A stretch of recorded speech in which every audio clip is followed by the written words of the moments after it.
All right, welcome everyone to another edition of Con to Couch. We had an unfortunate extended break there. We took a break over the Labor Day weekend, and a unfortunate happening on the way back from a convention in Nashville cost us another delay for this week, but we are back now.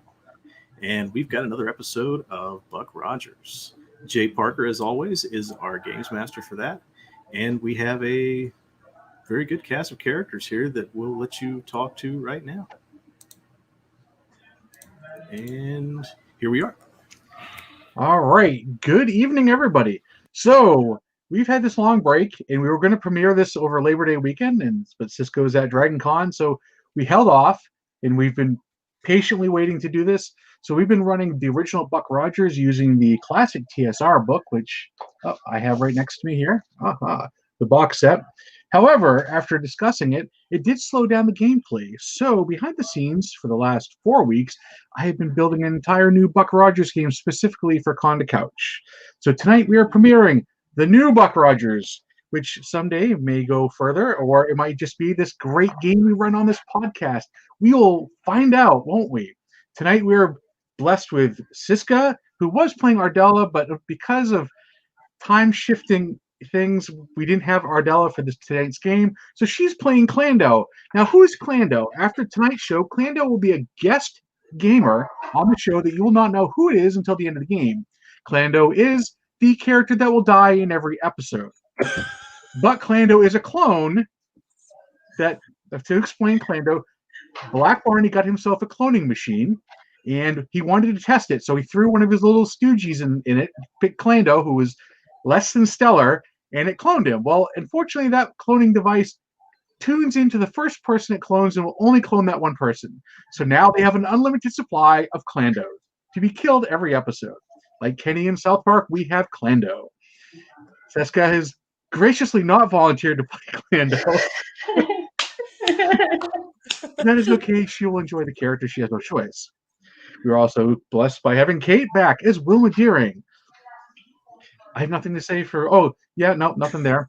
And Ty is back. Our classic Black Barney is back. He will be with us shortly. And Flint, Bill the Game Master, he is neck deep in nostalgia. He'll pop in here and there as I see it again. I just want to say hi to everybody. Yes, is anybody paying attention to my Facebook page, which is probably nobody, but I'm cleaning out my storage and finding all sorts of odd objects. But if you look behind me, you can see exactly what my problem in my life is, and this is the neat stuff. You'll notice most of this is Buck Rogers stuff right behind me, though. So there you go. There will be more Buck Rogers. All right, thanks a lot. Have a good time, folks. Bye-bye. Thanks, Flint.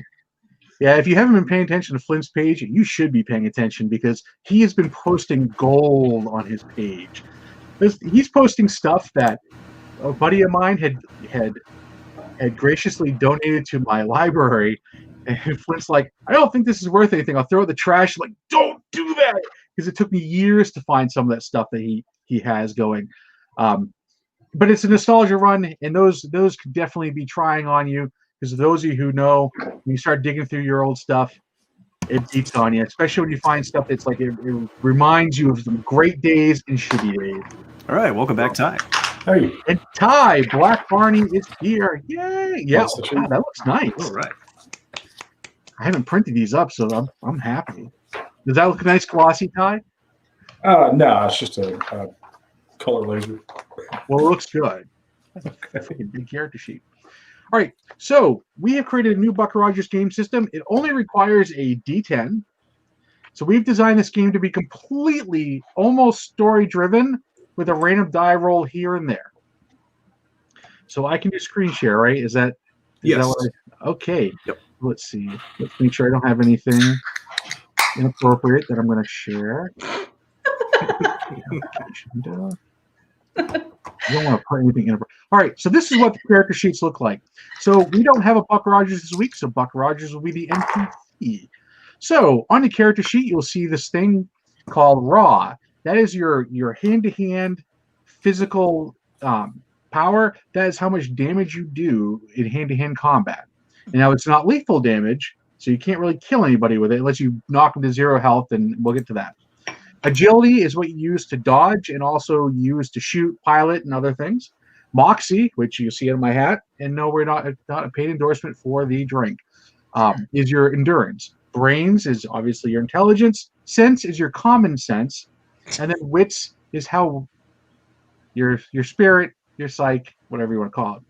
On the right side of the character sheet, you'll see combat, devious, piloting, science, and tech.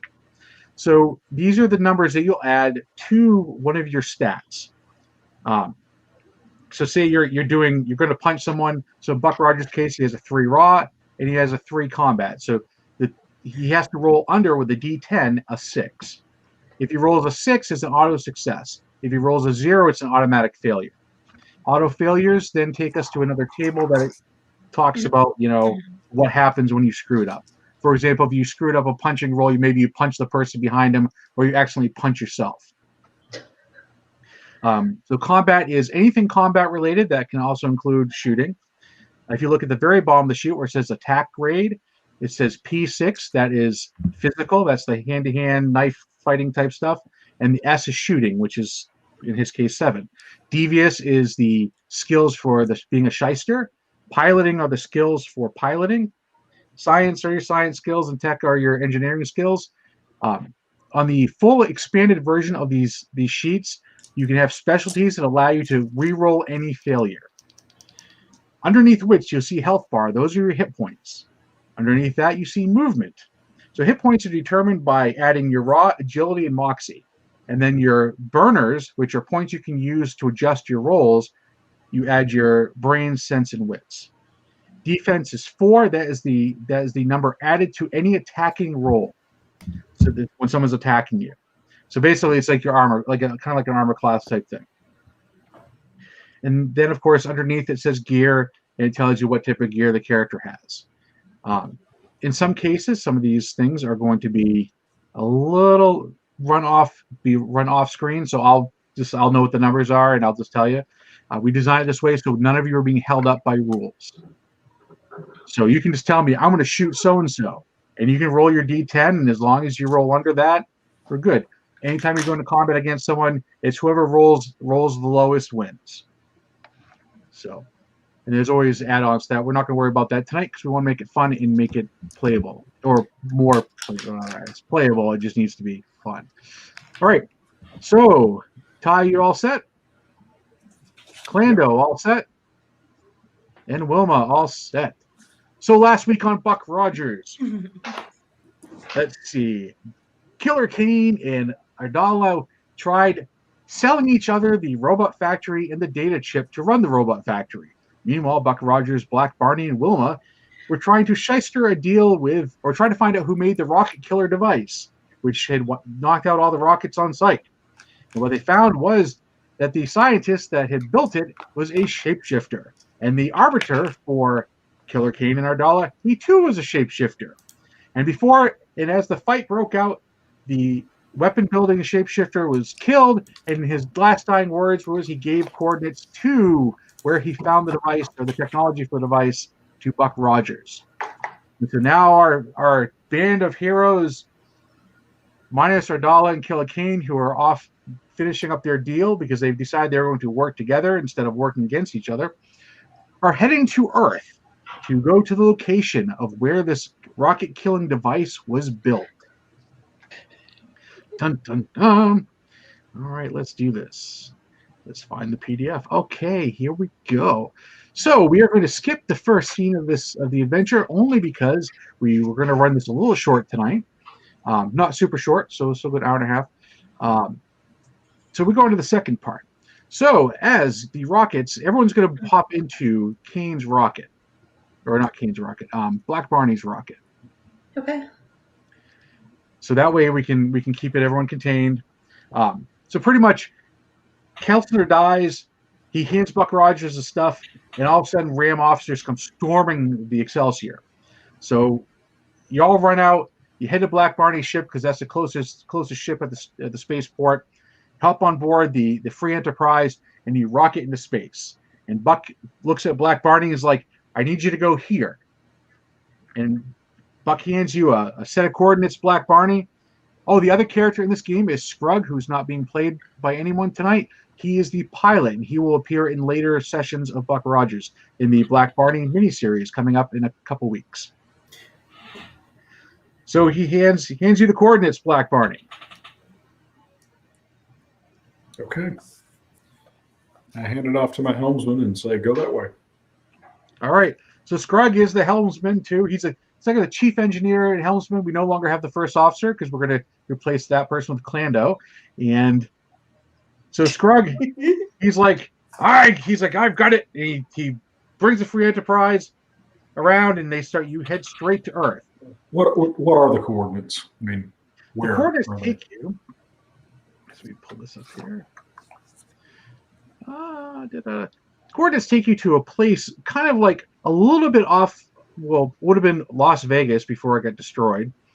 So it takes you to a valley, kind of like I'd say, close to the Grand Canyon. Yeah. Okay.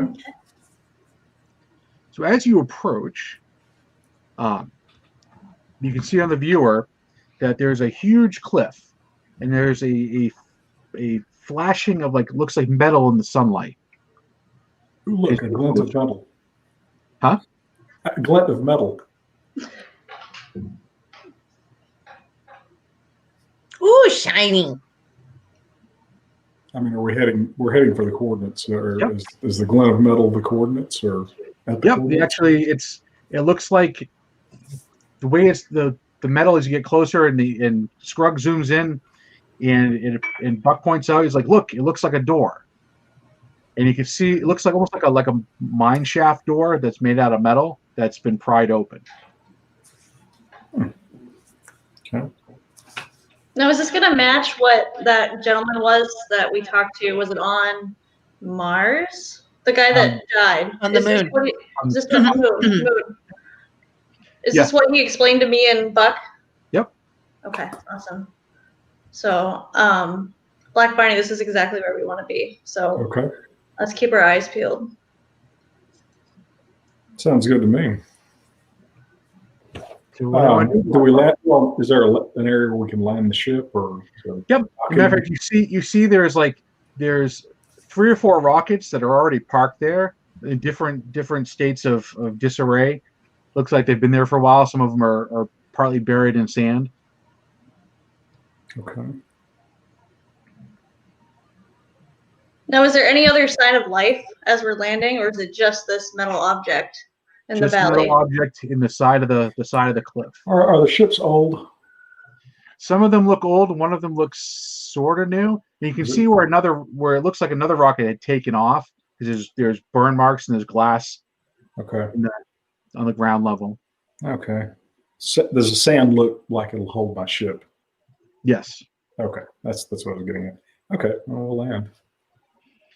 All right. So as a free enterprise lands, and it's a big freaking ship, it blows over the other rockets that weren't exactly big, so it creates a huge dust storm. Good.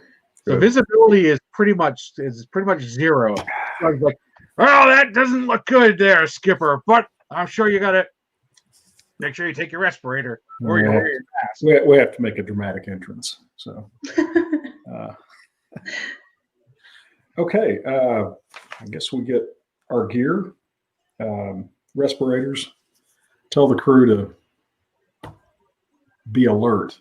Keep the ship powered up.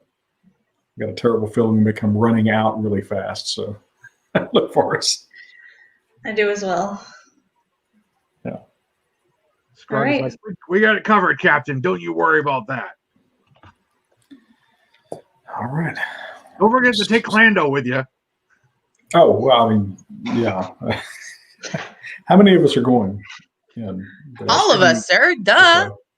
Well, are the NPCs going as well? Buck's going to go with you. Okay. And it's gonna be you, Buck, Clando, and Wilma. Yep. All right.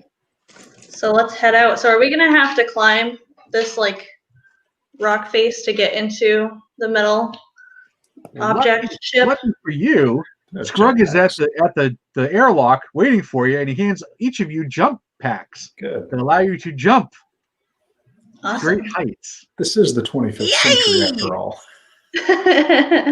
Yeah, we were one up on the comic books that Flint's. I got the first 3 issues of the original comic book, and Flint sent me this mountain of the rest of the stuff.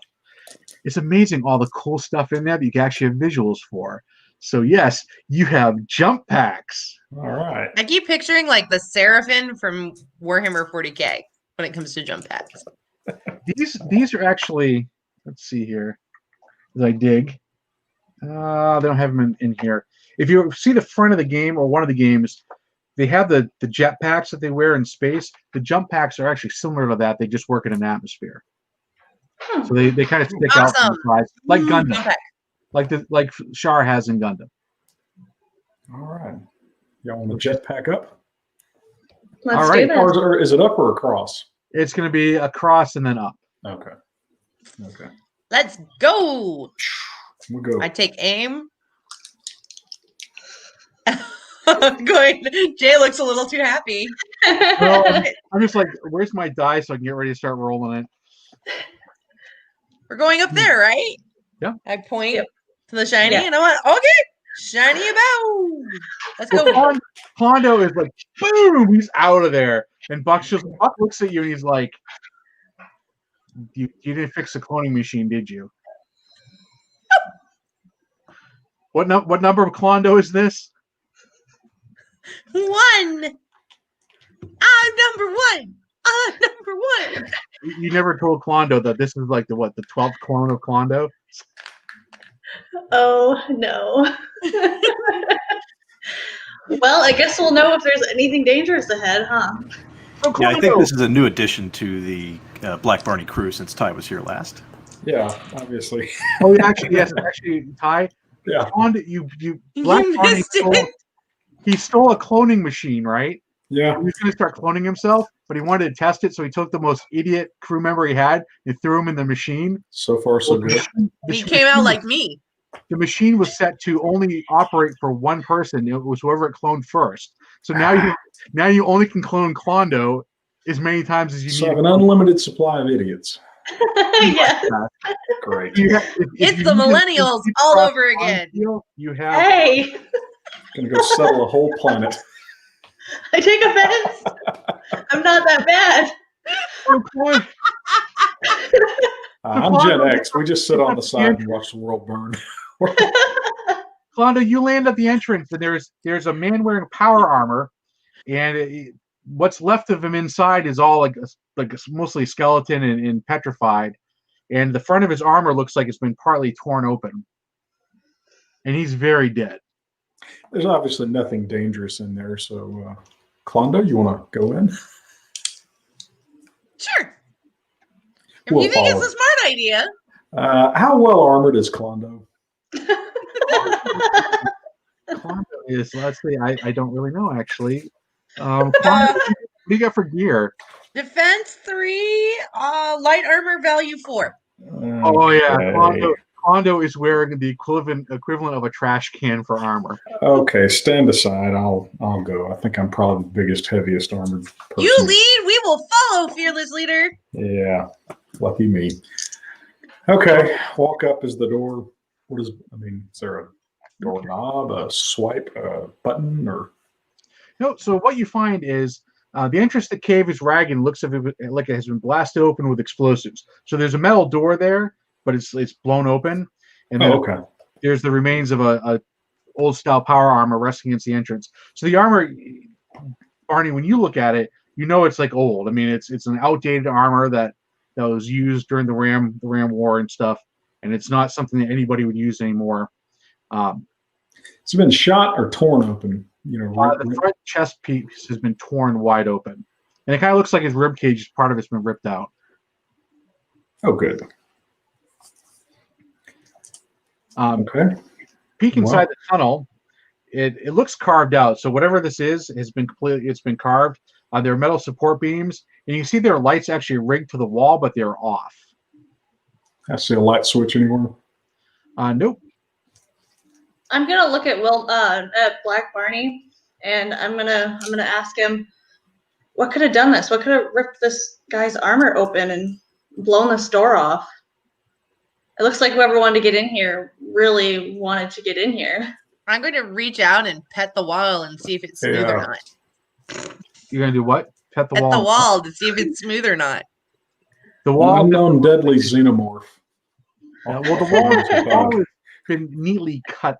You know, a passageway's been cut, so it looks like this was a refined location, maybe like a bomb shelter or something in there, or a vault. Well, boss, they knew what they were doing.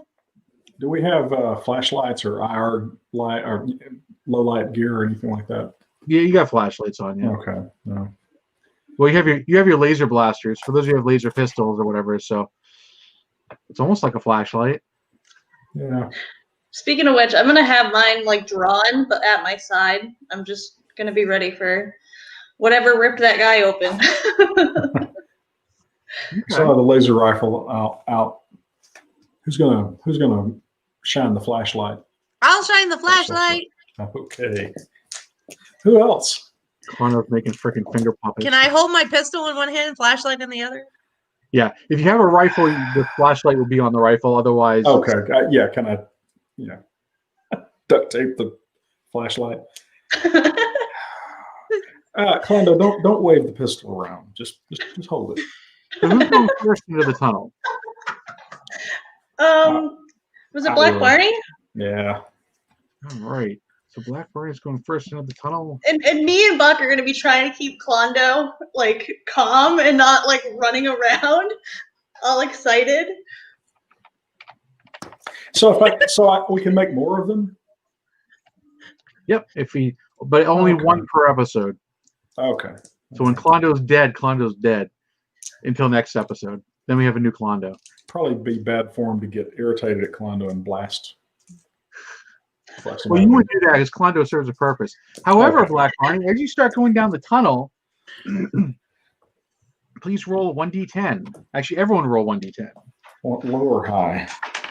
Let's see. I don't remember. Let's find out. 7. I got a 9.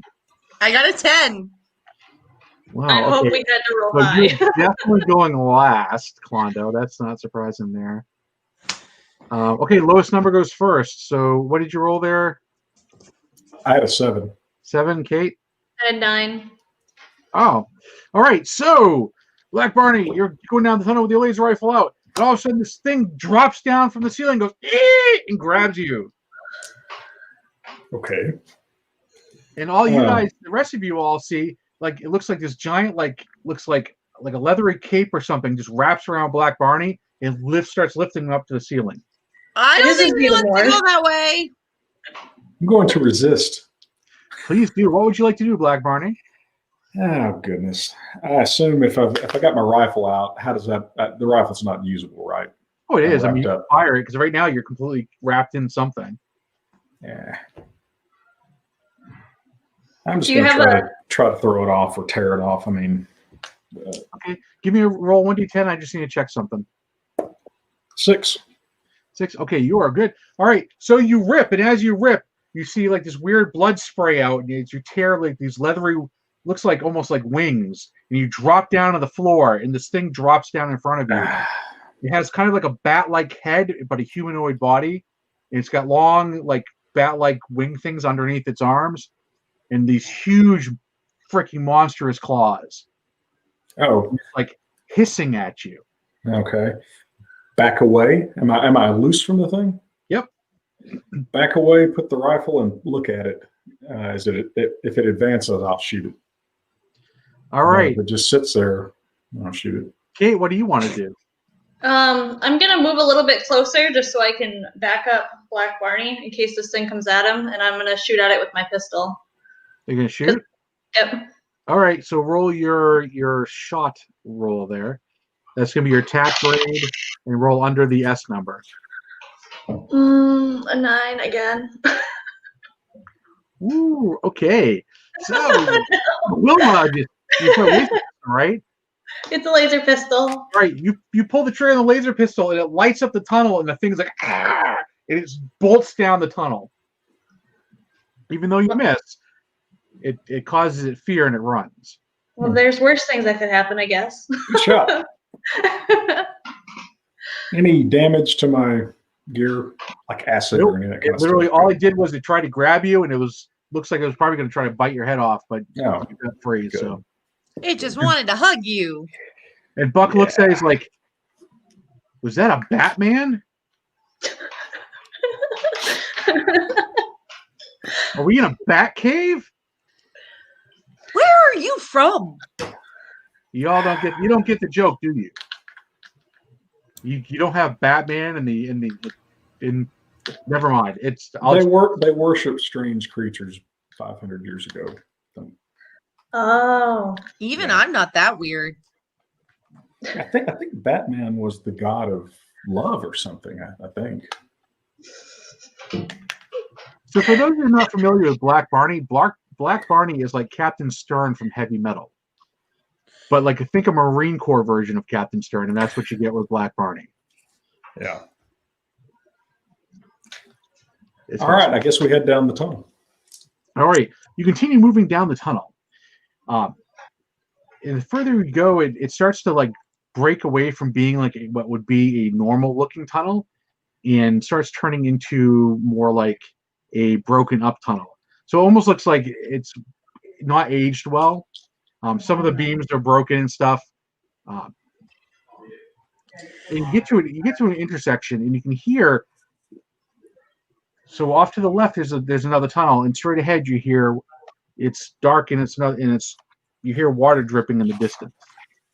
So you're at an intersection where you can either go left, where you don't hear water dropping, or forward, where it kind of smells like mildew and you hear water. Well, where do you think we should go? Am I able to see any tracks anywhere, or is there something I can roll to check for tracks? There's some more. There's a body here at the intersection. Okay. This one is. Let's see. This one is partly decomposed. Maybe it's been there for like 20 or 30 years. Okay. He's wearing a more recent-looking power armor. Is he torn open as well? Yeah, his entire throat's been ripped completely out. I'm a little concerned that we haven't run into anything capable of this yet. I don't know. That thing that came down from the ceiling and went after you. Did you see the claws on it? Yeah, I guess so.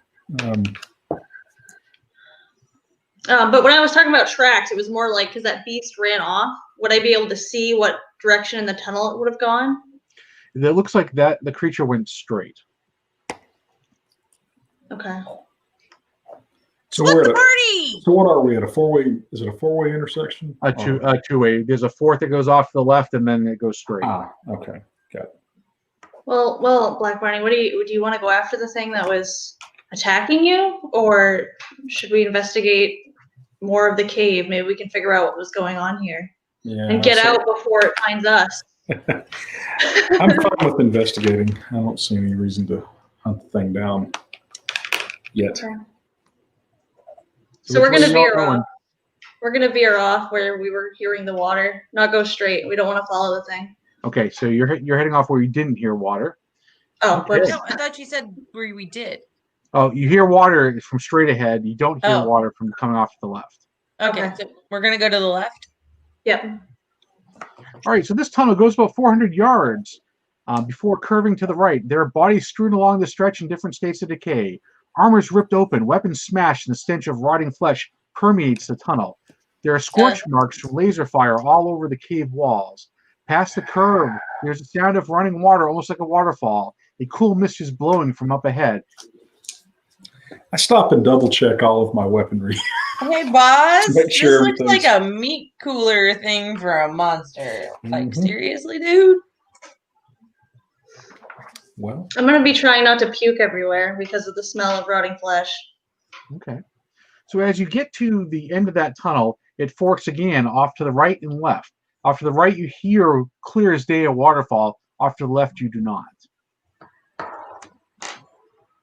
Man, I hope we don't get lost in here. Do you think we should keep going left? I'm trying to keep a map, so. Okay. But yeah, that would be the easiest thing. Just keep. Which way smells worse? Off to the right. Now, right is where we're also hearing the water, Waterfall. right? Yep. Yeah. Probably that matches up with the forward section. Let's go left. Just stay left. Okay, so you go left. All right, so as you move left, you see there are more bodies, and then the tunnel curves right and it opens up into a very large chamber. This is a massive cave with piles of old supply boxes and mining equipment set up. It almost looks like a camp. There's a large metal hallway in the center leading further into the earth. There are a few metal crates stacked inside this hallway. Further down, there's a body of a man slumped off to the right of a giant, monstrous metal door. Okay, wait a minute. There are 2 doors? Just one door. It Okay. looks like an opening, and then it's a actual metal hallway. And then at the end of the hallway, there's an actual door. Oh, okay. I got you. Y'all want to go down the hallway? How's the smell? Well, There's no smell coming from down the hallway, other Smells than like victory. the body down Real there. quick, got to make sure that the bodies are dead, look them over, that kind of thing, not touch them. So you check the bodies? Rifle in hand, just kind of walk over and look at them. Not right. really going to get down and rifle it. Like they have been like torn apart. Their limbs here like half eaten. Some of the bodies have been dropped on some of the mining equipment. I'm sensing a very subtle theme in this thing. Okay. Are the crates torn open? Are they? Nope. The crates don't even look like they've been touched, other than some that have been opened in the process of setting up the camp. Okay. Are they labeled? Yep. They have. Some of them have say like mining supplies. Other ones say explosives. Other ones say rations. So we're here trying to figure out how that device was created. Yep. This is a very, very odd situation to be in. Like where a device would be created right here in this mining shaft that people are ripped apart in. Yeah. Remember, there's also the metal hallway. Right. That was completely out of place. If there were aliens, they could have I eaten think all of these people while they were making that thing. Yeah, the metal hallway, I think, is where that's the odd thing in this environment, right? It's not stone. I mean, the rest of this place is stone. Yep. Correct. Yeah. And the hallway actually looks very polished and very other than dark. Oh yeah, that's an very alien spaceship. So Clando, you're saying that maybe whatever is killing these people might be also the thing that made the device? Or its pet. It's a fair assumption. All right, yeah, we'll go down the hallway. Yeah. All right. Right as you get ready to step into the hallway, you hear a noise from behind you. Oh, Okay. no. Spin around. And standing behind you are 5 mercenaries. Well, if it isn't Black Barney and Buck Rogers. Oh, I opened fire. Don't even finish their sentence. That's, yeah. Roll I already know where this is headed. Kidding aside, do they have weapons drawn? Yeah, they definitely have weapons drawn. Okay, yeah. Nah. Sorry. Oh, I gotta. Oh, never mind. It's a 10. That's right. 0 is 10. What do we What'd do? you roll, Black Barney? Huh? What'd you roll? Oh, 5. Okay. I rolled a 3. I shoot them. What stat am I looking at to shoot with? That's going to be at the very bottom of your character sheet where it says attack grade. It's going to be the number next to the S. Okay, I rolled less than that number. Yeah. To shoot. I rolled a 3. They're dead. Right? Maybe. Actually, well, that's initiative. So Clando gets to go first. That's a smart idea. So Clando, what do you want to do since you roll the best initiative? Shoot them. Shoot him. All right, go ahead, Clando. Roll. Roll under the S. I rolled a 2. I'm good. Bang bang. That's impressive. What did I give you for a weapon? Yeah. Was it a squirt gun? You gave me a laser pistol 6 damage. All right, you fire the laser pistol off and you hit the first mercenary. he flails back. He's like, and he takes a spill. Yep, you hit him, and he kind of ducks behind the box and he screams. Don't shoot the explosives. Do not shoot the explosives. Meanwhile, the other mercenaries, they're going to get to fire. Actually, I didn't roll for Buck. Nope, they're going to get to go first. So let's see. How did I arm the mercenaries are rolling so bad tonight. They're reminiscent of Flint when he was using that app. That's even a worse roll. I might have beat my die. Frick this, man. Never mind. 1 through 5, they hit the explosives because I rolled nothing but misses on all my rolls. Okay. What? Oh, Jesus. Don't think he has much to do with this game. Not tonight. So they're firing their laser rifles, and they may have hit the explosive box. Great. I didn't do it this time, boss. Clando, where are you standing exactly? I have no idea. Right. Not the right answer. Well, we know Black Barney was in the lead. 5, Black Barney was in the lead. I'm probably in the middle. Yeah, I imagine us like kind of walking in like a triangle or like a diamond pattern, So like towards the hallway. The only person who will get caught in the blast is Black Barney, and I stress only, because he was going to look, it's explosives. No, I was actually saying don't shoot the explosives. Oh, but before that you said you're gonna grab the explosives. No. Oh, I see. I'm getting old. I'm sorry. Yeah, that's all right. But no, Never mind. No, but you are grab the gonna explosives. sort of get caught in the explosion. Okay. Let's see here. Black Barney. The cool thing is Black Barney on my page here, your stat sheet's right next to the other one. And you have some pretty good armor.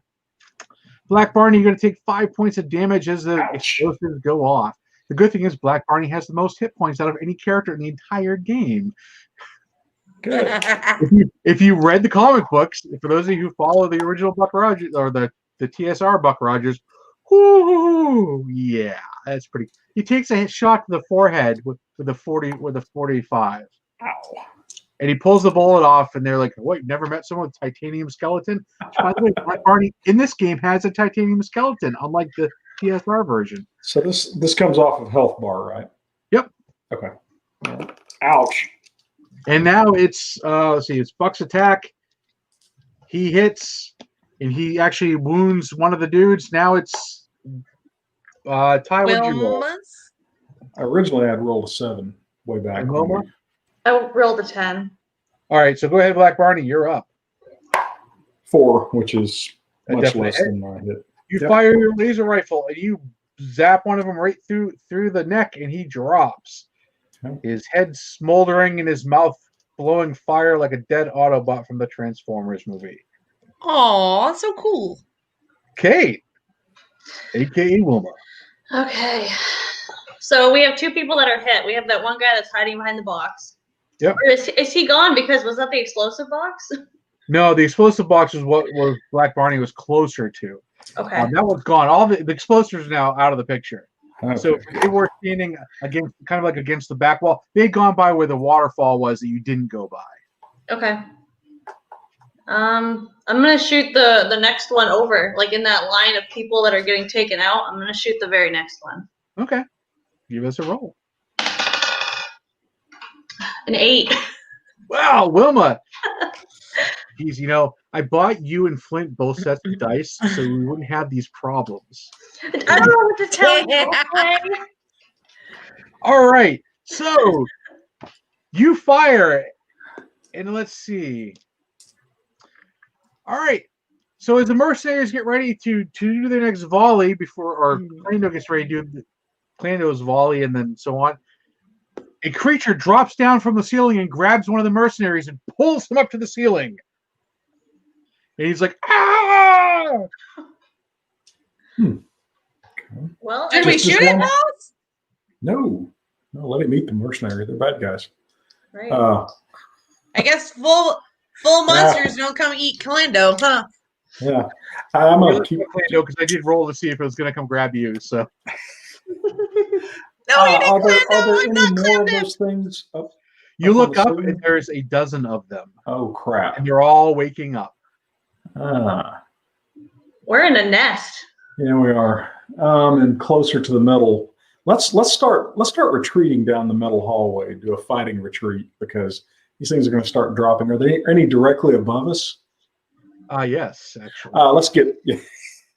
Yeah, with Black Party. So who's going into the tunnel first? I would have been in the lead when we were going down the tunnel. We turned around, so Okay. I guess maybe.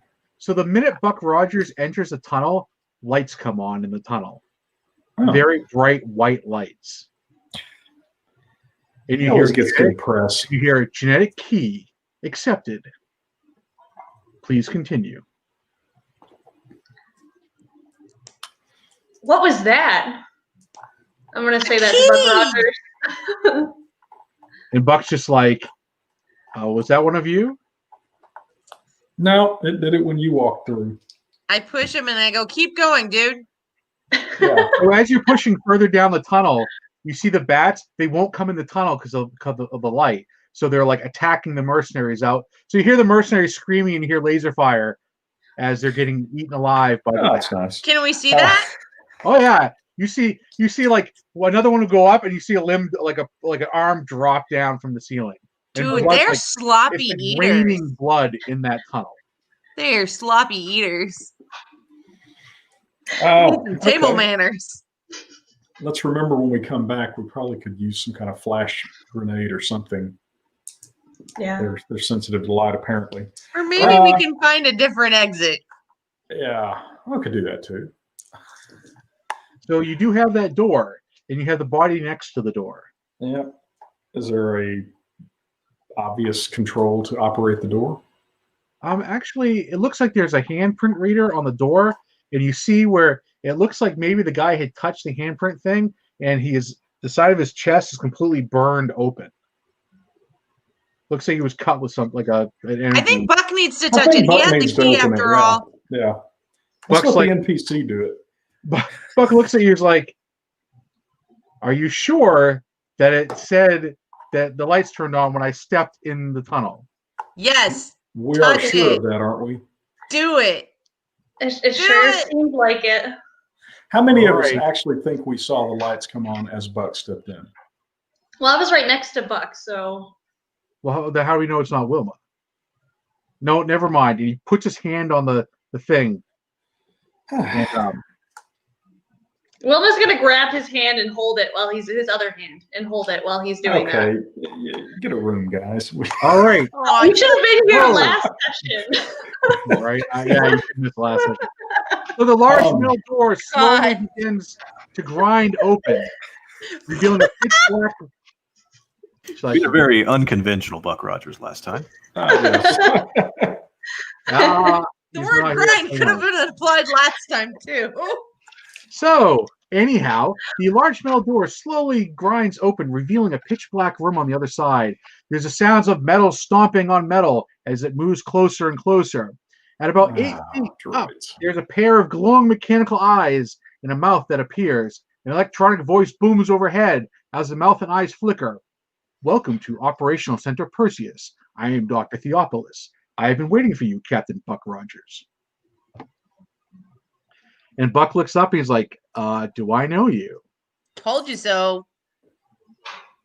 And then the lights in the chamber begin to turn on. So last week, our episode would have ended with the intro of Dr. Theopolis. So now, do we have any advertisements this week, Mike? Mike. No, helps if I unmute. Bueller. Yeah, we actually do have one. We'll Have an ad. go ahead and run the ad for Black Tide Rising Volume 1. My company's Yay. featuring comics legend Chuck Dixon, Brett Smith, artist Derla Santa Cruz, and Dave Dorman, all veterans of the comics industry, adapting New York Times bestselling author John Ringo's epic zombie series. In just a moment, I'll get that pulled up, and we'll run the trailer for that. And as I'm getting that ready, I'll let everybody know that we have 31 days left, and we are just about right at half the goal. And anybody that wants to come on board, come on and back us. If graphic novels aren't your thing, we also have several reward levels where you can buy a copy or multiple copies for active troops. John Ringo and Chuck Dixon both have pretty sizable fan bases inside the military, and we will get those copies out to active troops through their various fan clubs. And let's do the screen share here.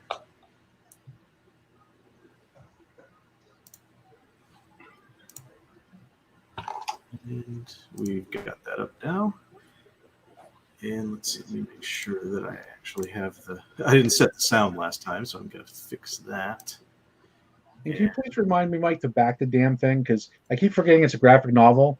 So Back the damn thing. Last time I backed something from Chuck, it was a one-issue comic. I'm like, shit. Oh yeah, yes, please do. Yeah. We've like I say, we're about halfway, and we're about halfway there, so we're sort of keeping pace there, but we need to try to pick it up just a little bit. And here is the trailer.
Right, and that was the trailer for Black Tide Rising Volume 1 by Hound Dog Media, adapted from New York Times bestselling author John Ringo's epic book series by comics legend Chuck Dixon.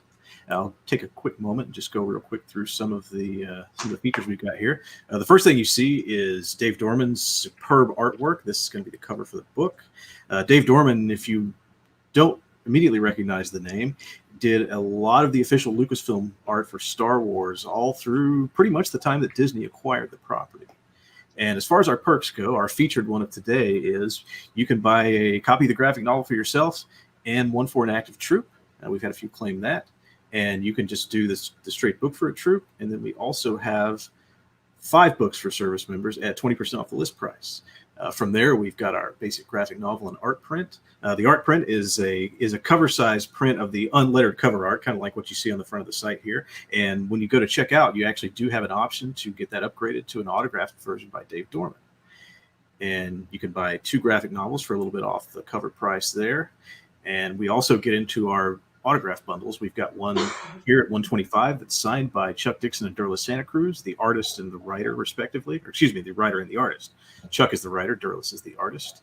We've got a deluxe autograph copy that's got the entire team, which is going to be Durla, Chuck, Brett Smith, our colorist, and also Dave Dorman.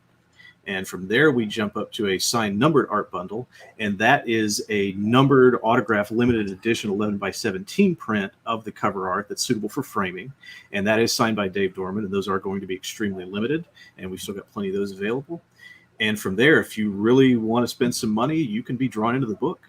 We've got a couple of options left there. You can cameo as a kind of a background zombie, or you can cameo as just a background character, almost like an extra role in a movie. And one of our popular ones is the Zombie Cannon Fodder Bundle, which allows you to be drawn into zombie and killed by one of the key characters. I think Ty has a particular YouTube lawyer friend of his who's very interested in that bundle, and I think we'll be seeing him on that one shortly. And our speaking role character bundles, which is basically you getting a walk-on role with a line, those are currently sold out. But we've got those other 3 great options available, and we're ready for you to come on board and join us today. And back to you, Jay. All right. So last week, that's where our cliffhanger would have been, the introduction of Dr. Theophilus. So now as we move forward. All right. So the lights turn on inside the facility behind Dr. Theophilus. By the way, Dr. Theophilus is attached to a giant 8-foot-tall Tweaky robot. All right. Black bar opens fire. Oh, yeah. No. All right. This is a large chamber with 21 large cylinders evenly spaced, suspended from the ceiling. The walls and cylinders are a clean white color, like a brand new hospital. Each cylinder houses a humanoid form with tubes and wires running from them. Dr. Theophilus explains that there are various experimental clones, and that it was assigned to supervise, or Dr. Theophilus was assigned to supervise the process for the last 400 years. As the clones mature, they are released into the cave. The most recent forms are the bat forms that were released 10 years ago. The current batch, as he explains, is from a new genetic code sequence that mixes genetic materials with mechanical. The doctor refers to them as Borg forms. At the far right of the Simulation is futile. Huh? Yeah, no. You have to wait and find out. All right, and at the far right side of the clone lab, there's a large cylinder with a protective shielding that prevents anyone from seeing what is inside. All right. Do we know Dr. Theophilus? I mean, does anybody in this group? No, you do not actually. Okay. So Buck Rogers takes out this little device. It's a learning toy, and a picture of Dr. Huer pops up. He's like, I see you found the clone lab. Excellent. Great job. He's like, so apparently your friend Kelsner and the clone lab are connected. I don't recall a Kelsner, and I don't recall ever having a clone of that had the ability to shapeshift. You really should have checked this place out, Buck. You might learn something. And then Dr. Huer goes, the hologram vanishes, and the device shuts off. Wilmer's gonna look at Buck and be like, is there something you need to tell me that you're not telling me? Uh-oh, somebody's in trouble. He's like, I don't know. He looks at Dr. Theophilus. He's like, so what's in the big container? You know, the bigger cylinder. And Dr. Theophilus he explains to him, he's like, in the large cylinder is a clone of Dr. Huer. I have grown him and programmed him with all the memories of the original Doctor. The only person who can open this chamber is you, Buck Rogers. I just realized on this sheet I've misspelled Dr. Theophilus everywhere because I forgot to put the T in. Okay. So it's Dr. Heliopolis in this case. Oh, sometimes these things happen. So Buck, I asked Buck, do we want to release a clone of Dr. Huer? Dr. Huer was a brilliant man from my time, and he would have all the answers. Yeah, but we've also met you, so once again. Okay, well, I mean that's fine. I've never heard of Dr. Huer, so I don't. Without Dr. Huer, I wouldn't be alive today. He invented the cryo device that froze me in my gel. I think we're good with leaving him in there then. So another one of you, huh? No, but it's good enough for me. And he slaps his hand on the thing, and the protective shield slowly rises up, revealing a perfect clone of the original Dr. Huer. Perfect, like I'm a perfect clone? Well, yeah, you are a perfect clone of Klondo, so yes. So as that's slowly opening, there is a door that appears centered to the back side of the clone lab, and it slowly starts to open. And you hear this voice, Buck Rogers, please enter. And so Buck slowly walks over to the door. Who's going with cover Buck? him? All right. So as you all peek inside, there's this massive, almost looks like kind of like that throne room you saw on the robot factory, Mm-hmm. with lots of view screens and stuff. And it's dark. And you hear this voice go, "At last, we come face to face, Buck Rogers." Or should I say, Captain Rogers. And slowly an eye starts to glow, and a head slowly starts to lift. And then a light sort of illuminates the face. Wilma's going to draw her gun at this point, because this is concerning. All right. So the room in the back is dark, minus blue lights, control lights flickering off the walls and ceiling. It looks as if there's something built into what could be a mess of metal and tubes. It has a cybernetic right eye that's glowing red. And as the face becomes more illuminated, it smiles. "Greetings, Captain Rogers. We are finally reunited in person, although we have been together far longer." The face of that is of Karkov, aka Master Link. So for those of you who've been following the comic books, Master Link is why Buck Rogers was frozen in the first place, as he became a super weapon that almost destroyed Earth. And then the Doctor Who learning toy activates, and the hologram of Doctor Who appears, who's been with Buck Rogers since the beginning of his awakening in this new century. Yes, together since the beginning, the image of horror turns into Master Link. Every move, a calculation that has brought us closer to this point, Rogers. And now it's time for you to see my victory. Behold, a holographic screen appears showing one of the Martian cities. A service robot, a Tweaky robot, can be seen walking towards a group of Terrorines. It reaches out and a strange purple gas shoots out. Seconds later, Terrorines go berserk and start attacking a group of nearby Martians. The screen then flips to Luna, and a similar scene unfolds with a group of Tinkers. Soon, every Jenny across the solar system will turn into a rage-filled killing monster, and killing all non-Jennies on sight. And once the virus runs its course, they will die, leaving Master Link in his Borg forms to reign supreme. No one can stop me other than maybe your old friend. The learning toy turns back into Dr. Who and goes, "Dr. Who." And then Master Link goes, "But Dr. Who is long dead." However, Dr. Theopolis interrupts. "You are incorrect, Master Link. The clone of Dr. Who has all his memories. Your plan is with fault." And Master Link goes, "Wait, what? No, Borg form attack!" And then all the clone cylinders in the main chamber start opening. And these very messed up looking clones with cybernetic parts just haphazardly hanging off of them climb out with clawed fingers and looks like guns built into their forearms.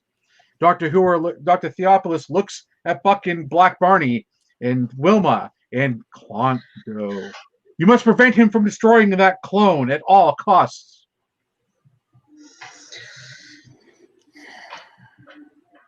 Oh my god.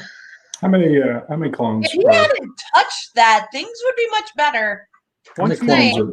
21 Borg forms. Oh God! I mean, come on, Black Barney. It's like 21 Klandos.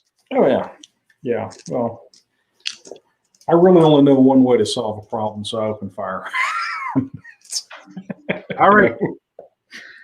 I will, because you had your weapon drawn and you're already ready for this, I will let you attack first. Yay! Whoever had a weapon out, you may attack first before I let the Borg forms start doing their thing. Okay. I rolled under my S. Rolled a 4. All right. So your laser fires from your laser rifle and cuts with a Borg form in half, splitting him in half at the collarbone down to his torso. He splits and blood sprays everywhere with coolant, and it falls to the ground. And it's like, "Arr, arr, arr, arr." Next, Okay. Wilma, then Klondo, and then we'll have Buck. Okay. So I rolled a 2, and I'm shooting with my laser pistol. So that's All right. under. Wilma fires her laser pistol. The beam shoots straight through. And 1 through 5.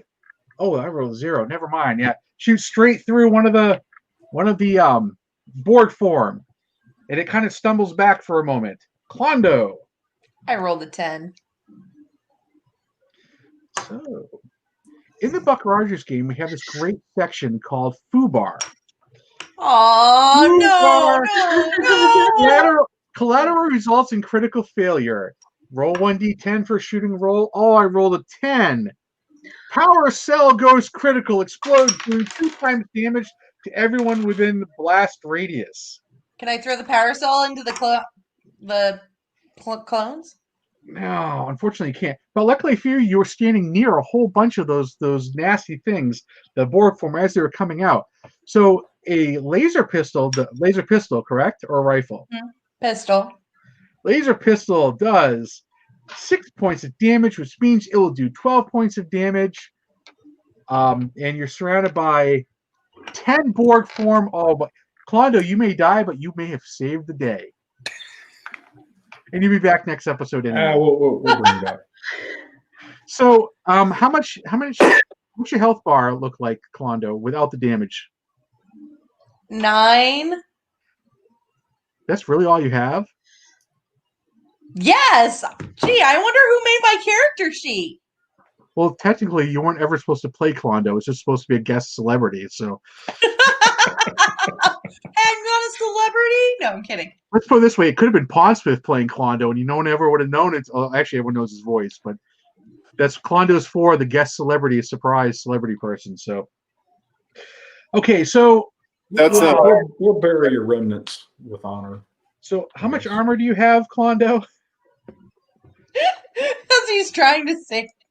Oh no, I'm not trying to save you. I just want to make sure I do my math right. Thanks. 4. All right, so that's 12 points of damage. You can take 8 points of damage. You'll have 1 health bar left. Boom! Klondo's like, I got this. Pulls the trigger. The power cell explodes and knocks down 10 of the Borg form as they go. Basically, they're on fire. Hey, I got us close to 50% den. And Klondo goes flying back against the wall, goes clunk, and slides down. And Klondo is like smoldering and sort of on fire in some ways. Well But done, Klondo Klondo. breathes with 1 health. Don't forget, you all have burners, which you can use to adjust your rolls and absorb damage. Oh. Now you tell me that. Well, I said at the a beginning. question: when we take damage, do we reduce it by our armor? Go ahead. When we take damage, do we reduce it by our armor? Yes, and actually, what happens is because you're wearing a smart uniform, so that you subtracted regular damage from the smart uniform, and if it's laser damage, then whatever is left over, you cut that damage in half. So that's something I have to keep track of. So I know who's got smart armor, and I know what Klondo's got. So, Well, when you call out damage, have you already taken the armor into account? yes, Okay. Yep. All right. Cool. that's So why it's not Klondo has 1 health instead of been vaporized. Got it. Okay. See, Siska, I am looking out for you, contrary to popular belief. Just, I can't kill you yet. just I have one to of the contours. Well, what are the rest of them doing? All right, they're gonna start opening fire. Let's see, 1, 2, 3, 4, 5, 6, and then anything else is Buck. 1, 2, 3. Kate, they're gonna shoot. One's gonna shoot at you. Oh, Seska, you should feel happy. I rolled a 10. So on that shooting one, No. oh, this is excellent. So the Borg form takes a shot at Wilma, and it actually hits another Borg form and drops it. Oh. Okay. Because it rolled a 10. That's one of the things you hit at an ally. And since you got 21 Borg form. Oh, no. I'm sorry. You don't have 21. You have 10. Yeah. Ooh, surprise, surprise. I know my math. Every so often. I know. That's why when I did this system, I did it. So let's just tell me a story. I'll tell you if it works. Don't throw Thaco at me, please. I already ate a big piece of humble pie from Luke. So Well, Luke kind of grew up on it, so that's almost cheating. That's true. I was thinking about that too. It's like, dude, freaking like this is like his dad stuff, man. It's like when you grow up, like everyone, most of the kids in my house know like my game system, so it's like, yeah, it's this. Like they know what it is, so it's like, yeah, okay, that makes sense.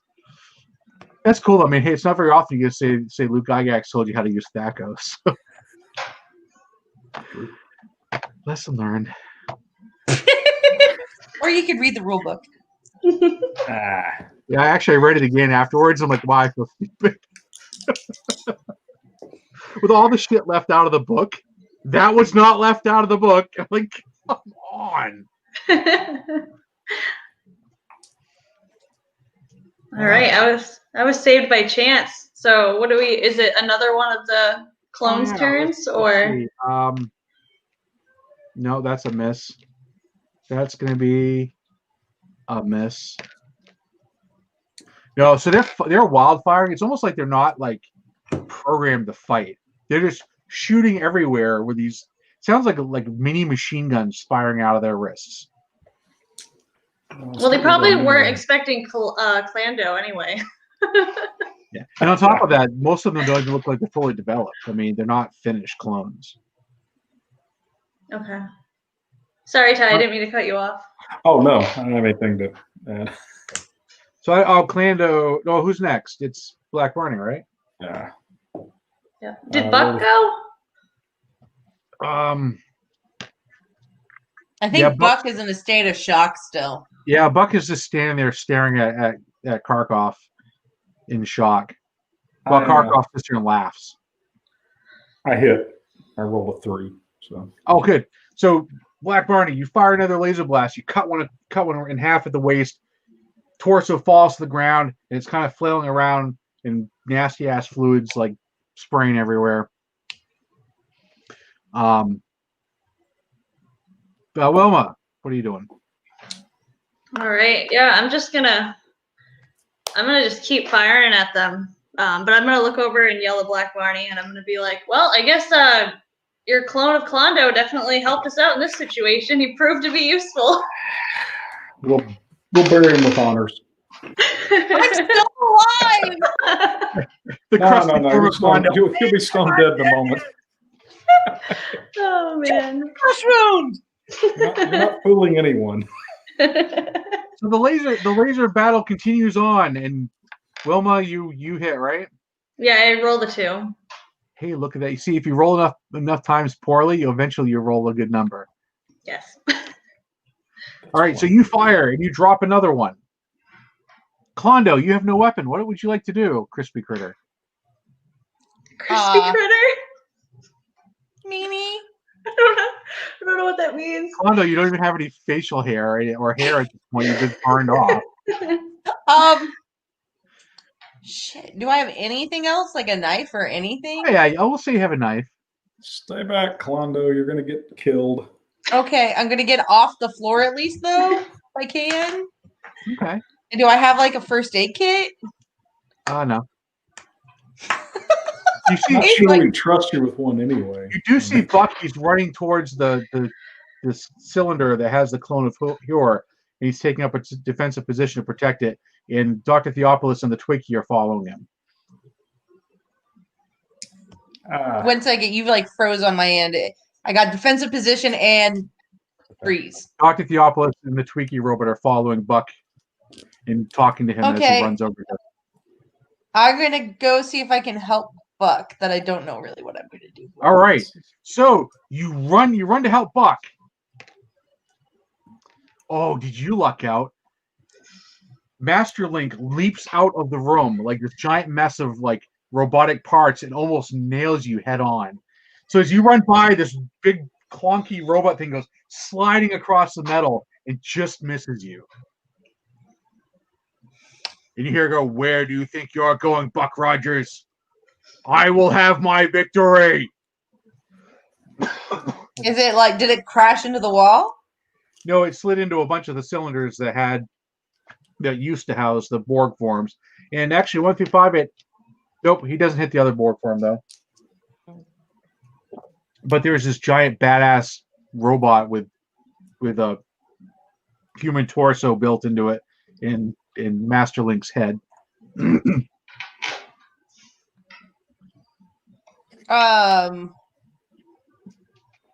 Buck, you keep going, and I guess I'm gonna try and like slow him down.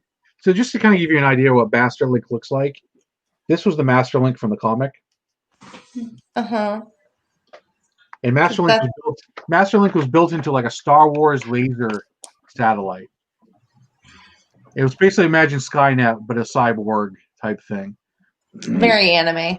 Okay. You can definitely tell that when Pondsmith and Flint were working on this, that they were totally going for the Terminator anime type thing. It's pretty neat. This is if you've never read the comics, like get your hands on them because these are pretty good reads. Even though in the back of them it says you should destroy them and use the game in the comic. So Flint did that. That was his note in the back of the book. Okay, so yeah, that was because we included games with the books and we wanted people to play them. All right, back to your game. The voice of God is always there. Always watching. Okay, I'm gonna chase after Buck and see. So Buck, that ugly ass thing is coming. We've got to destroy it. It's like focus all your fire and try to kill it. Destroy it then. Black Barney, I'll let you attack first. Yeah. You go ahead and attack first, Black Barney. Not much on tactics. I just want to shoot stuff. Who are you shooting? Are you shooting Master Link? Yeah. That's what Buck said to shoot at, right? Yep. Yeah. Roll a 4. Right. Geez, for a second I was like, do I have anything? Ooh. How much damage does your laser rifle do? 12. No, 10. 10, excuse me. Yeah, 10. Really? Yeah. Is that a lot? It's more than mine does.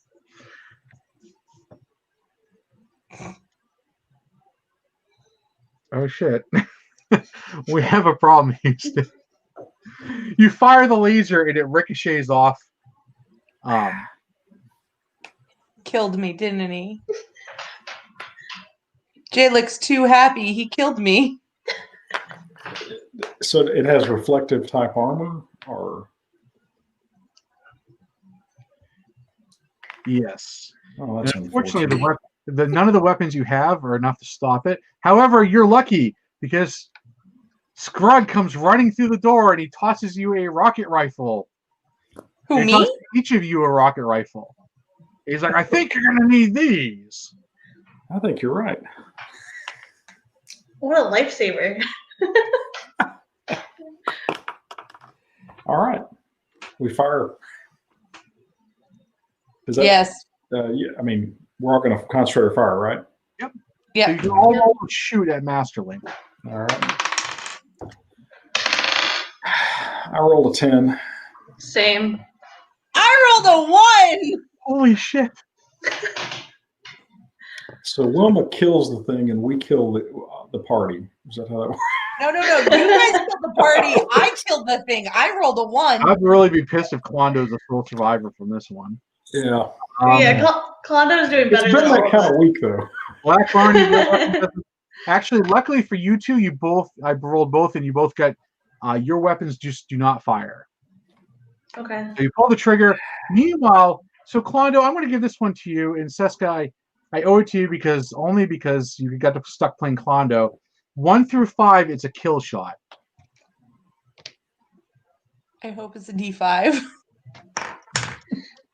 And survey says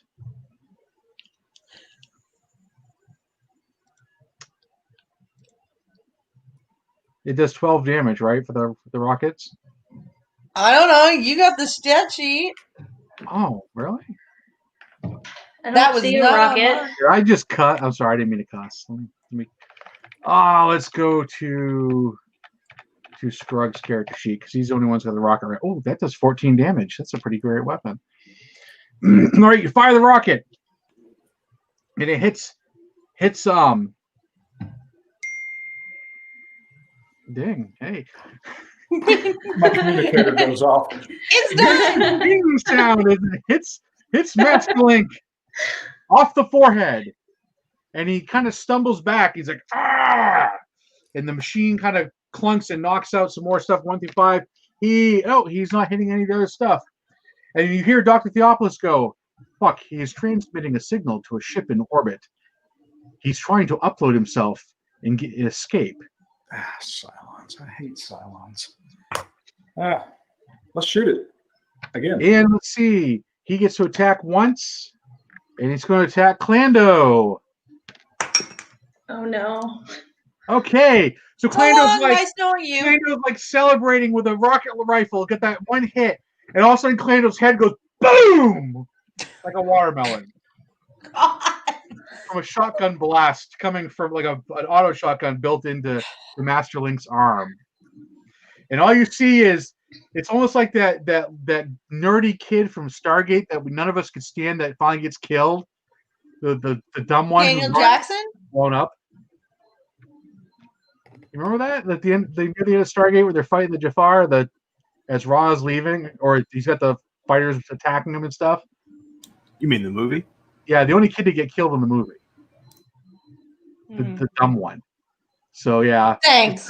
It's kind of like that. But so Klondo gets his head exploded like a watermelon. However, fear not, because you'll be back next week, Klondo. And then next week, or the next session, Siska, you'll be playing an actual character with badassery. So I Yay. just the character for you. So Aw, is that because you knew you were going to kill me? I did that. Well, yeah, we always know Klando's going to die, but I apologize. So, Black Barney, what would you like to do? I'm gonna Klando's shoot head the thing. explodes. Do what? Klando's head exploded No, from a shotgun blast. I'm shooting the thing. I hit 7. Excellent. Kate, you want to roll 2? You can stack damage. You can stack damage if you all roll a hit. That damage is pileable, which means it'll take him out quicker. Okay. Everybody else hit. Buck hits, and Thrug hits 2. Yep, I hit as well. So can I use burners to do more damage, or is it just to? Yes, you may. You may Okay. use burners to do more damage. Klando could have used burners to have taken the damage from that shotgun blast. Klando's pouting over there. How much? Siska, we're going to take care of you. So how does that work with burners? So I have 12. Do I decide how much I'm going to add to it, or? Yeah. You already got 4. You already got 4 times 14 for damage. I'm breaking out a calculator. I'll add 6. You're going to throw 6 in? Okay. Yeah. Why not? I'll also do 6. Why not? We're going to stop this thing like right now. Yeah. You're definitely stopping it. So you all start Yay. firing your rockets and stuff, and Master Link's body explodes, and the Borg forms drop to the ground. Is there a dustpan and a broom that we can get Klondo's remnants and Yeah, bag Scrug, them? Scrug actually, he's got a body bag. He's like, I brought one, and on the body bag it says Klondo, and it says 12, and it's got X'd out. And he stuff the parts in the bag and stuff. The cloning container, Dr. Theopolis is like, I will carry the container to your ship, but we should get out of this cave in case there are any more bat form. Works for me. We head out.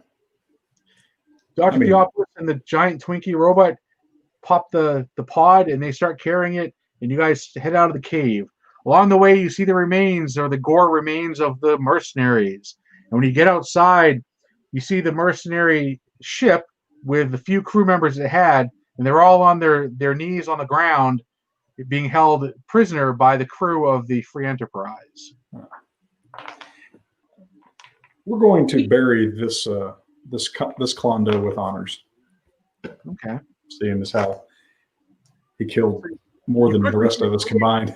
Klondo in the grave, a little thing, a little makeshift cross using the broken parts of the dead people. Do you want your crew to execute the prisoners?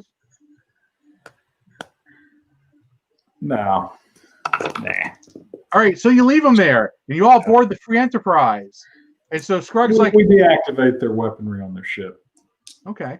Just, that kind of thing. So as you're on the Free Enterprise, Scrug's like, where to, Captain? And Dr. Theopolis, who's this disc that was on the Tweaky, who's now like sitting, Buck's carrying it around like a briefcase. He goes, "Don't forget, there's a ship in orbit that was receiving a signal. You must stop that ship." All right. Did we track any transmissions or anything? Yes, there's currently a transmission still being broadcast. Oh, let's home in on that. From that ship to Mars. Say that again. There's a signal being broadcast from the ship to Mars. Yeah. Well, let's go kill the ship first. All right. So Scar's like, "Aye, Captain." He hits the burners. Klondo's grave goes boom, and the POWs you let live get like vaporized by the flames from the ship. Collateral damage. You're blowing up like half the ships in the valley as you take off, and you see like almost like a mushroom cloud go up in the valley.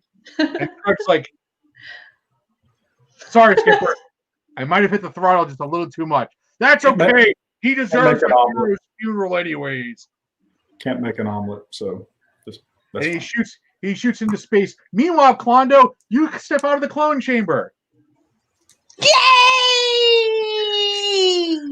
The clone chamber's on the bridge. So out comes naked Klondo, and everyone's like looking at Klondo, like, "Put some clothes on." Like, everyone on the bridge says it at the same time. Do I know why I just came out of the cloning chamber? Nope. You just think you were in a stasis pod. Okay. Just the new Klondo doesn't have the memories of the old one, does he? Nope. The Klondo only has the memories of the Klondo that first stepped in the chamber. So Klondo never remembers any of the adventures that Klondo has been on. Correct. And Klondo can never you have some big boots to fill, Klondo. What? You never make sense why the clocks don't look right. I love how I say what and they both repeat on talk over each other again. Sorry. Klondo can never figure out why the clocks don't look right. So the calendar keeps moving, even though that for you a day hasn't passed yet. Okay. Dude, your clocks need fixing, and so does my wardrobe. I'm gonna go fix that, I think. Yeah, you go do that, Klondo. Go put some clothes on. Buck's like, "Are you ever going to tell Klondo what Klondo is? Like, don't you feel guilty?" And Dr. Theopolis is like, "That's a fascinating cloning machine. I take it you never figured out how to change the synchrony so it works for other people." Oh, how do you do that? "I don't know. I didn't devise that cloning device. You'd have to ask the person who built it." We killed him, didn't we? Do I come back? Bring this? They're discussing the cloning device and why it only cloned you. So what you guys talking about? Oh, technical stuff. That odd moment. All right, We're trying so to... Free Enterprise gets into orbit, and there is a large Ram cruiser there. Luckily for you, Killer Kane has arrived with a squad of Neo fighters, and they start engaging it. And as you're sitting there firing weapons at it and all having a nice free-for-all gun battle in space, you start hearing signals coming in from different ships. And the signals go like this: "Mayday, mayday. Had to smash ship's computer. Currently on unknown course. Need assistance."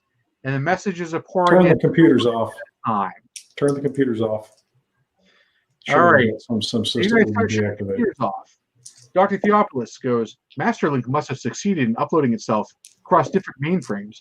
We must retreat and await Dr. Fuhr's full awakening. Before we can even fight Masterlink, we need to find a cure for his Jenny virus.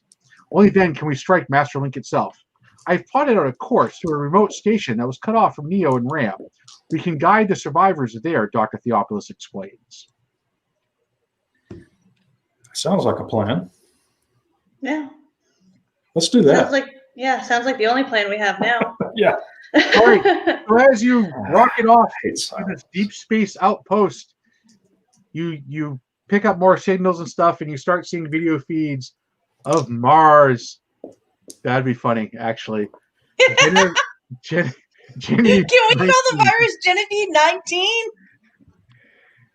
You start seeing pictures of chaos across all the worlds. And you can see even in orbit, any like orbital defense systems firing on ships. It is absolute chaos as the inner sphere is under siege by Masterlink. And so the Free Enterprise guides the lowly band of survivors into deep space that they may someday find a place called Earth. Which actually won't be, but you know. And that is where this session shall end. We did speed it up a little bit because this was originally going to be a two-parter, so it did get a little rushed. We took out a Neo battle, a Ram battle in the beginning of the game, and we kind of trimmed the battle with the cruiser a little bit. We did not have Buck Rogers this week. Next week, I will make sure we have one. Not a big deal.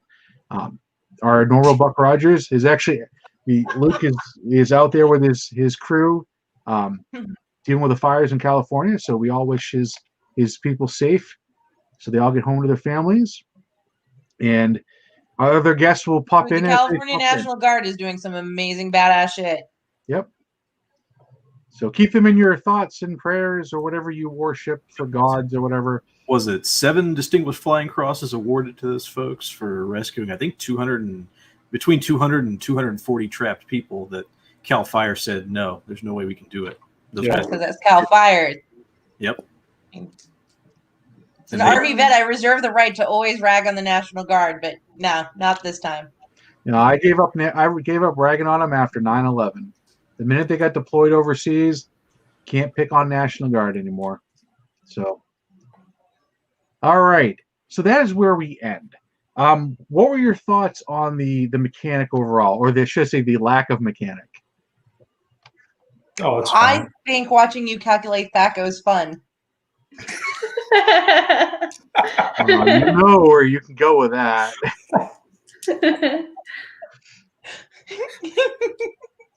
I think it was good. It was definitely, it was good. One thing I liked is sometimes you get too caught up when playing games in quirks of mechanics, and it drags it down. And that's what I struggled with the original Buck Rogers, because it was like learning quick stuff, but it was still like AD&D first edition rules with science fiction application. Mm-hmm. So when Flint and I were talking about like how would you make it new, so I literally took I think it was a Friday afternoon and burned out like 14 pages of new mechanics, and I was like, what do you think about this? And he's like, this is good. Did you really do this in one? It's like, yep. So I continued on, and then we have enough built right now where we have character generation done and basic mechanics enough so you could play through like scenarios and stuff with more in-depth characters. Like Black Barney would have more in-depth like specializations for skills. Those would allow him to re-roll any misses. Yeah. So it's pretty much, if you have like say a specialization in combat, that allows you to re-roll that combat roll. Or if you're, so I think it's Rocket Jocks get to re-roll any failed piloting roll. Black Barney technically gets 2 attacks every turn, which I didn't do this time, just because we wanted to roll it out. I think Wilma, all the soldiers can fly rockets, because that was something that Flint had mentioned, that why can't Wilma fly a rocket? I mean, come on. So we made sure that everything he wanted was put in the game. And then things like the failure thing, like I thought the story was great. And yeah, just with Buck Rogers, I'm kind of defaulting to the 80s show when in doubt. And I figured, hey, everybody, I think Wilma was a pilot. And so I was defaulting to that. Well, the cool thing is, next up we're going to do is going to be the Black Barney miniseries. After that, with Flint's permission, I'm going to tie the TV series as much as I can into the game, which means that when we go back to fight Masterlink, who will have a more badass name for the game, we will have more like the fighters from the TV series. So we're gonna move it in that direction to kind of have. Okay, can I still keep wearing normal clothes? Yes, in fact, Ardala, you will. I'm still assessing if Flint's gonna let me kill her off and give you someone cooler. So, because I was thinking, well, you want to be a belly dancing princess? She's pretty cool. Where does a belly dancing princess fit into a culture where everything that's genetically engineered is murdering everybody. Actually, I think I might keep you around because I would say Ardala. I would just upgrade her lethalness and her treachery. No. yeah, your devious is going to go up. So as I was 13 when Buck Rogers came out, Ardala had quite an impact. Yeah, Pamela Hensley. She was very influential, just not Oh yeah. not Very in the memorable. same way like other women could be. Yeah, I would say Ardala is definitely. Appointed feminist. But she was a competent character. And the problem with this series to me was that Kane was such a boob. Yeah. So in that case, we're gonna put a Darla on a cow ship that goes out to the outpost.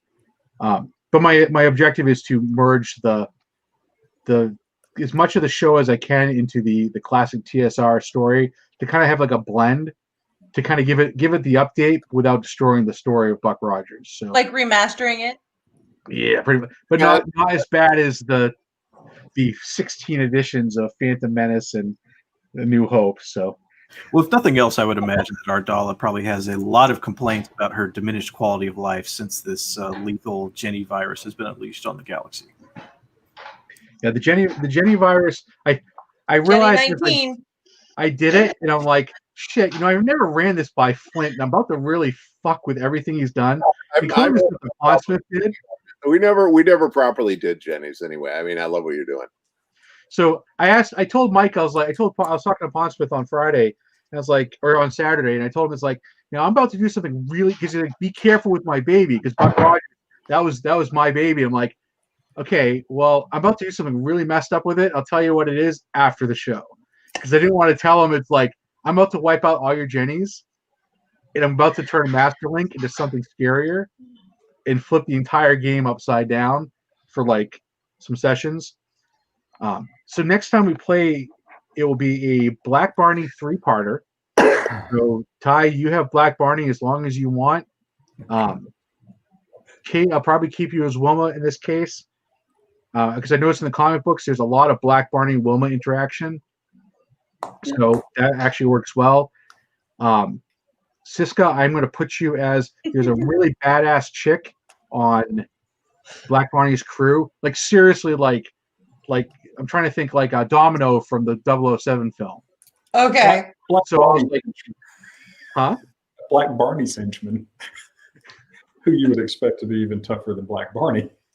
Yeah, so this, well, not as tough as Black Barney, but still pretty impressive. And then we'll have some other players because I need to have someone play Scrug. He's got to get played. And I want to do Flint. Got a rocket launcher. Yeah, Flint sent me this great collection of Black Barney comic books, which is why I realized Black Barney is just Captain Stern, but a Marine.